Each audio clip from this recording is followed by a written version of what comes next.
Landicho and I'm your first speaker.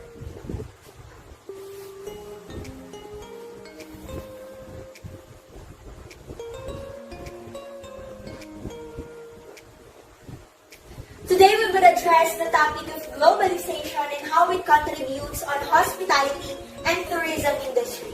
And then later on we will examine the trends that have arisen as a result. When we hear the word globalization, it is somehow connected to the word job, political, development, trade, technology, and many more. The question here is, what is globalization? Globalization is the process of international integration arising from the interchange of worldviews, ideas, products, and culture. Advances in transportation, telecommunication, infrastructure, including the rise of internet, are major factors of globalization. Now let's move on to the effects of globalization on tourism development. Undeniably, globalization and tourism depend on each other that much. Today, people from all over the world can easily access or share their information, thoughts, ideas, and values through globalization, whether it is political, environmental, cultural, digital, or economic setting. Hence, this exchange has facilitated the massive circulation of information among people all over the world, regardless of their language and cultural differences. Nowadays, people can easily understand each other and it has improved the tourism in a huge way. From a variety of viewpoints, we will analyze the effects of globalization on tourism developments. And today we will discuss the 5 examples. And what are those examples? The first one is global mobility and ease of travel. The development made in transportation that have enabled global mobility is particularly significant. Why? Because we have new airlines, cruise ships, trains, and other forms of travel that allows individuals to travel easily. Also, through globalization, we also have a transportation system, instant trains, and rental services such as bus, van, cheap bikes that allows individuals to move, visit, and discover the world. We also have cheaper flights, international credit card companies across the world, and changing currencies is more easier and more convenient than during any other time in history.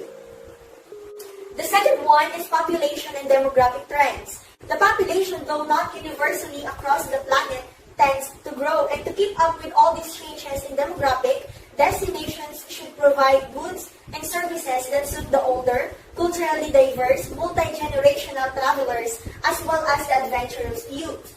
In addition, obtaining and recruiting employees should require a review for techniques and strategies and practices for human resources, wages, and other aspects of changing workforce population.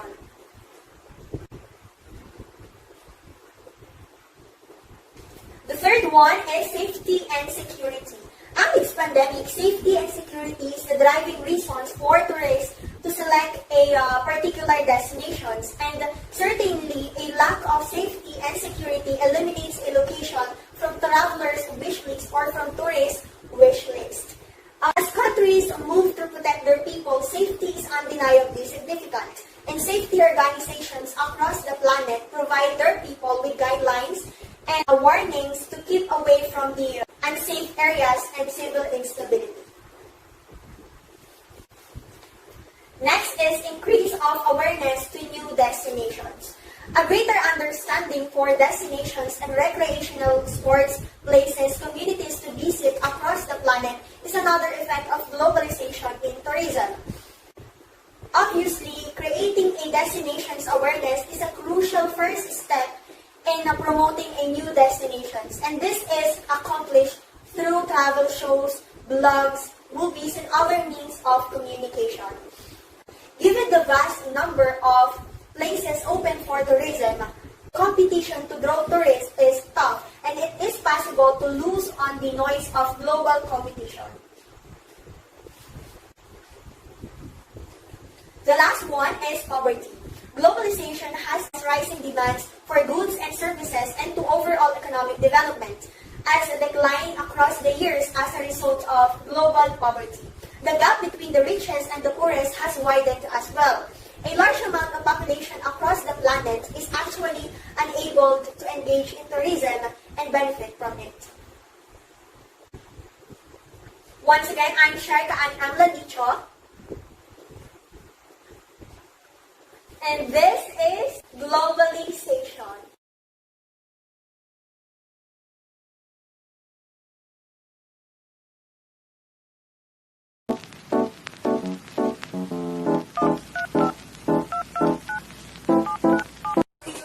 Good day to everyone. I am Ferleine Del Monte.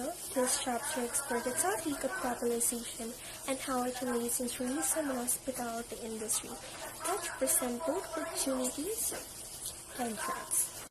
Globalization can simply describe as the movement of goods, ideas, people, and values around the world. However, globalization has existed for centuries, including trade routes, slave trades, immigration, and colonization. Benefits of globalization in terms of tourism and hospitality, and negative impact due to globalization. First is global mobility and ease of travel. The advances made in transportation that have enabled global mobility are particularly significant. Modern aircraft, cruise ships, trains, and other modes of transport allow people to move quickly and relatively cheaply. These changes have allowed more people to travel more often in less time. Ease of travel has also helped to overcome the barriers of fear, frustration, and expense. As a result, there are fewer unexplored places around the world. Population and demographic trends. According to the United Nations Population Fund 2015, the world population reached 7 billion in 2011 and is projected to exceed 9 billion by 2050. There are other critical population trends affecting global development and tourism. To keep up with all of these changes in demographics, destination will need to provide products and services to suit the older, more culturally diverse, multi-generational travelers as well as the adventurous youth. Terrorism, safety, and security. Terrorist attacks and political unrest globally have certainly disrupted tourism. The areas most affected, of course, are those where unrest has occurred and has been the focus of extensive media attention. While safety and security may not be the driving reasons for tourists selecting a particular destination, certainly a lack of safety and security often eliminates allocation from travelers' wish list. Safety and security for travelers is becoming more important as countries move to protect their citizens. Increase awareness of new destinations. Another influence of globalization on tourism is a greater awareness of destinations and the range of leisure activities, sight, and culture to visit around the world. Generating knowledge of a destination is obviously a key first step in marketing a destination, and this is achieved by way of travel shows, films, blogs, and other forms of communication. And the last is poverty. Globalization has contributed to increased demand for goods and services and overall economic growth, with the result of global poverty having decreased over the years. However, at the same time, the gap between the richest and the poorest has expanded. A significant portion of the world's population is simply unable to participate in or benefit from tourism. Environmental costs are also unevenly distributed in the world, with poor countries lacking the resources to adapt to impact such as droughts, increased disease, soil erosion, and shouldering the majority of the repercussions of phenomena such as global warming.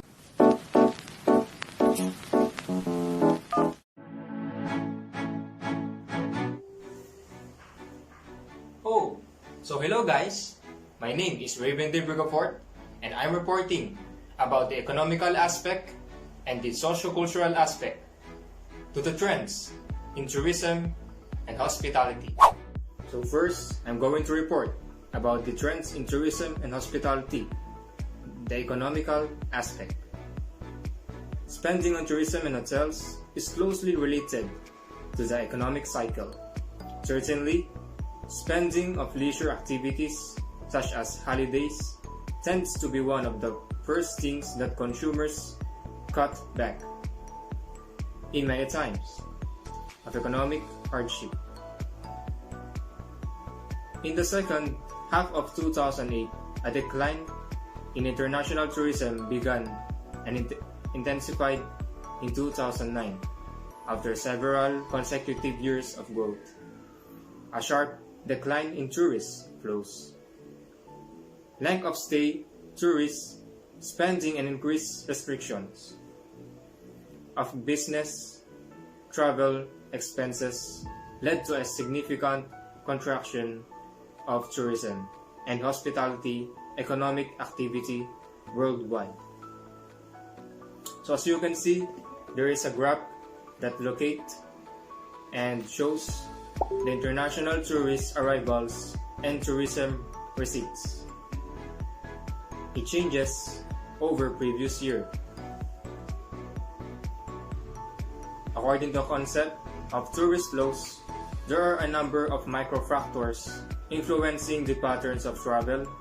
Among them, the economic development of a country, including employment status and household income, is an influential factor in determining tourist demand for travel. When the economy is good, a relatively large part of consumer disposable income will be spent on non-essential products and services, such as tourism.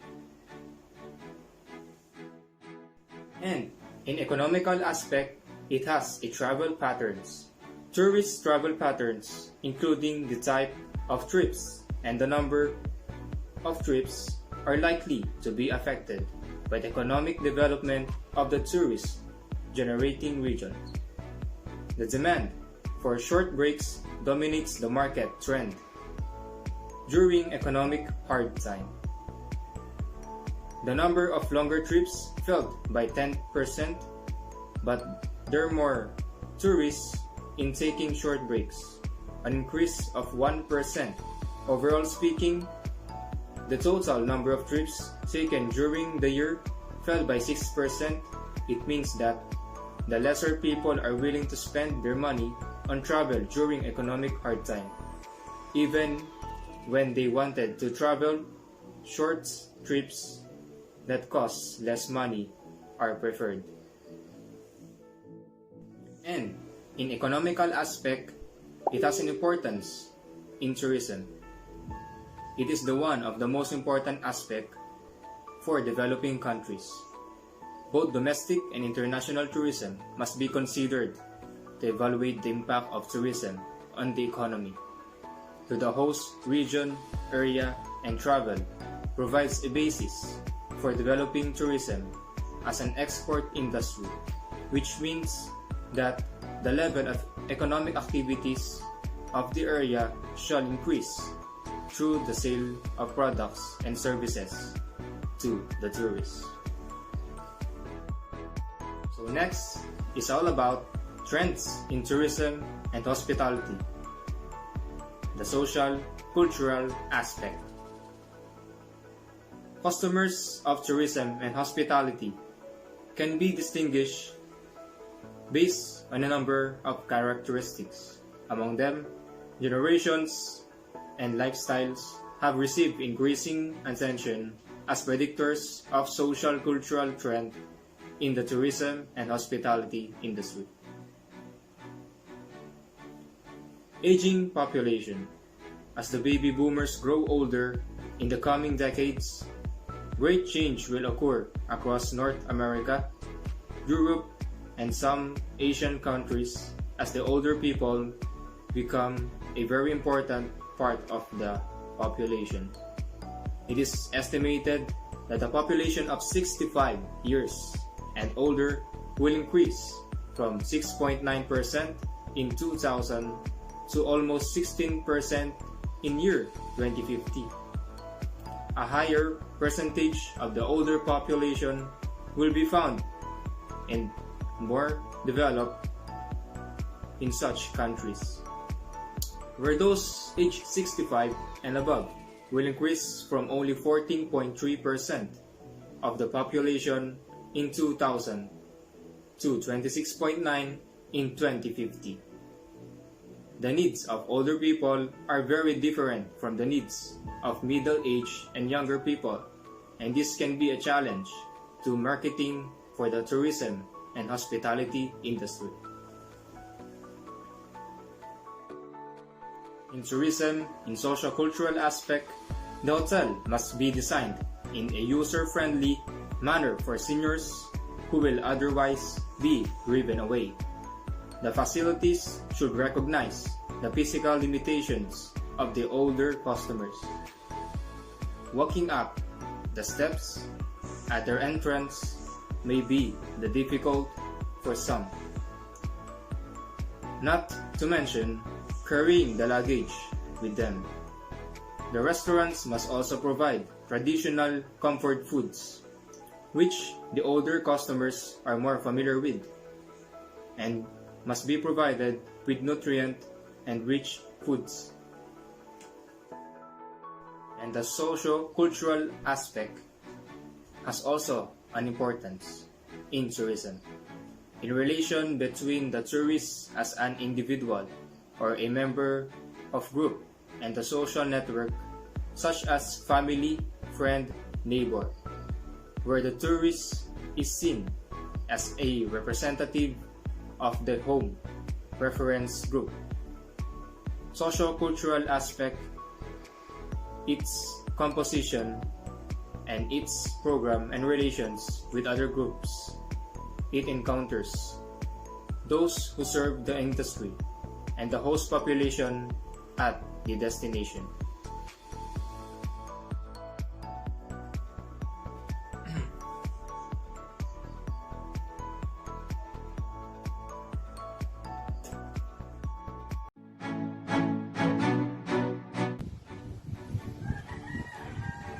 Thank you, Raven. So, what is an environmental aspect?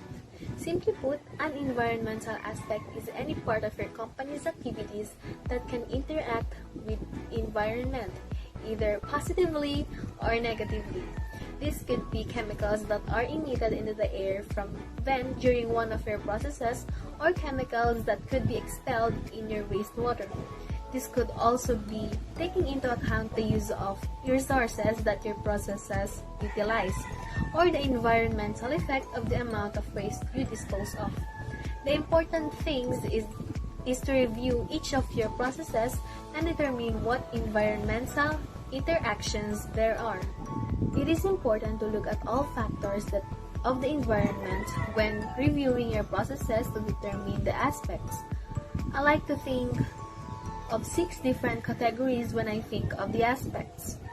So the first aspect is emissions to air, second, pollution of land, third, discharge of water, fourth, use of materials, natural resources, fifth, solid waste management, and sixth, hazardous waste.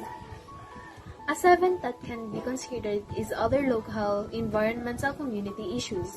By reviewing the process against each of these categories, it becomes much easier to visualize how the process can affect the environment, and this is what the environmental aspects are. So the next one is political aspects. This study takes a temporal perspective on the analysis of politics, power, and tourism destination development. It analyzes past and contemporary consequences of the power relationships among different stakeholders. A qualitative inquiry includes semi-structured, in-depth interviews with stakeholders from local islanders to national-level politicians, complemented by secondary material. After identification of the key tourism stakeholders in the case study details and analysis through consideration of contested policy formulation and implementation, why and how stakeholders have sought to gain hold and cede power. Accordingly, the study develops the theoretical understanding that recognizes and evaluates patterns of stakeholder power dominance, subservience, and decline.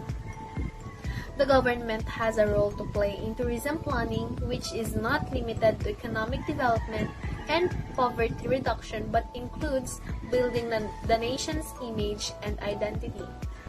Tourism is widely recognized as a major income earner for various nations, and the government is generally required to take on an active role in establishing policies that promote tourism for the economic betterment of the country and its residents. It is, however, increasingly apparent that tourism policies are being developed to advance not just the tourism industry, but the government's political ideologies.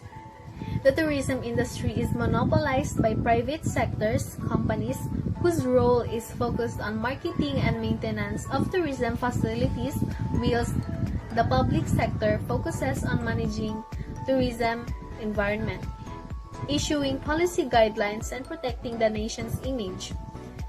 Tourism is generally a major economic contributor. Tourism policies are often formulated to maximize the profit potential of the industry, generate foreign exchange earnings, and create employment opportunities with the country. So, thank you, and that's all.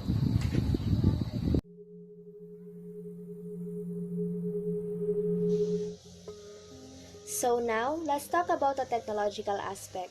So there's no denying that technology plays an important role within the travel and tourism sector, and today lives are made a lot easier through the use of internet and technology, whether it's a mobile phone, a laptop, or a desktop. And there has been significant development and technology that had made it achievable on a global scale. And everyone now is in using some sort of technology, and it has made everyone less sociable, inhibiting face-to-face and physical interaction. And today's world traveler gender really rely on a trusted word-of-mouth recommendation and physical guidebooks. And most people now prefer to use their iPads or phones typical days, as not many people want to go into a travel of agents anymore. In the digital age, we become a generation of DIY travelers who plan, manage, and book travel online. So technology is definitely taken over the industry, so everything is becoming more adapted to technology.